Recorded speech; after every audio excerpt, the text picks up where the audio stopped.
I'm talking from a book, which is $1 million book. It's Think and Grow Rich.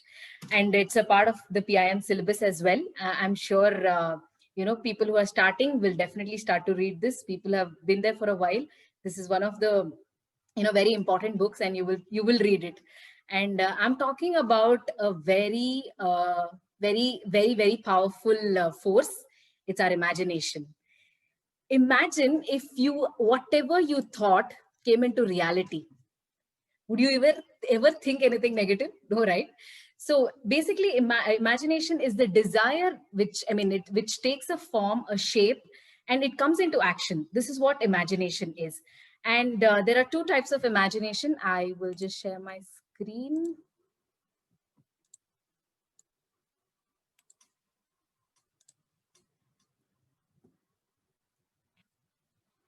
One second. Screen is visible, right? Yes, yes. Okay, so imagination, it's the workshop of the mind. There are two types. So the first one is synthetic imagination. So this is where you take existing concepts and amalgamate and rearrange them into a new combination. This creates nothing. It simply works with ideas and material which is already present. It is pretty simple, right? So you already have some preset information in our minds. It could be a past experience, an idea that we have already worked upon, or education, anything of that sort comes into this synthetic imagination part of the brain. The most important thing is the creative imagination. After we being in the synthetic imagination for over a period of time, and we really need to find new ways to our problems, that's when creative imagination comes into picture.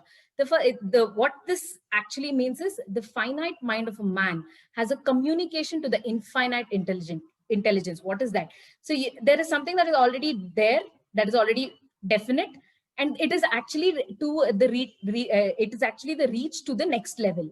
And it is by this faculty all new ideas are handed over to a man.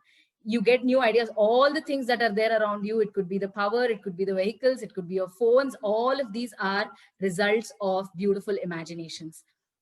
Now, if I said that, like I said in the beginning, anything that you imagined came into a reality in front of you, would you ever think negative? God has actually given us something so powerful that, the moment you think, it can come into you can visualize and start thinking about it. And in fact, well, we were doing our Dream MRP, which is a part of the PGP program now, for quite some time now. I think it's been 2 to 3 weeks. So we were doing our Dream MRP, and synthetic imagination gave me only, I think, about 6, if I could count, in the 30 list. And I'm like, is this all?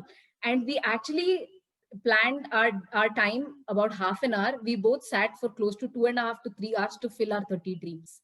And trust me, each dream that we elaborated and wrote is such a beautiful picture in my mind that I know I will do it. And I know that the action is set now.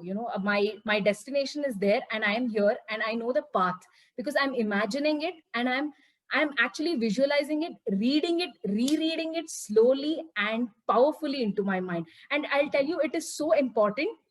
So it's like, the imagination is like a force that, the man can possess. Any human being that can possess it's that powerful. And the most important, the most wonderful nation in this world is imagination.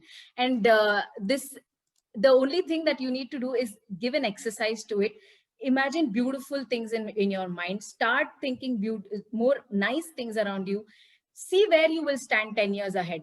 And when we were doing our Dream MRP, I was like, is it really possible? That was my synthetic mindset, synthetic imagination. I'm like, no.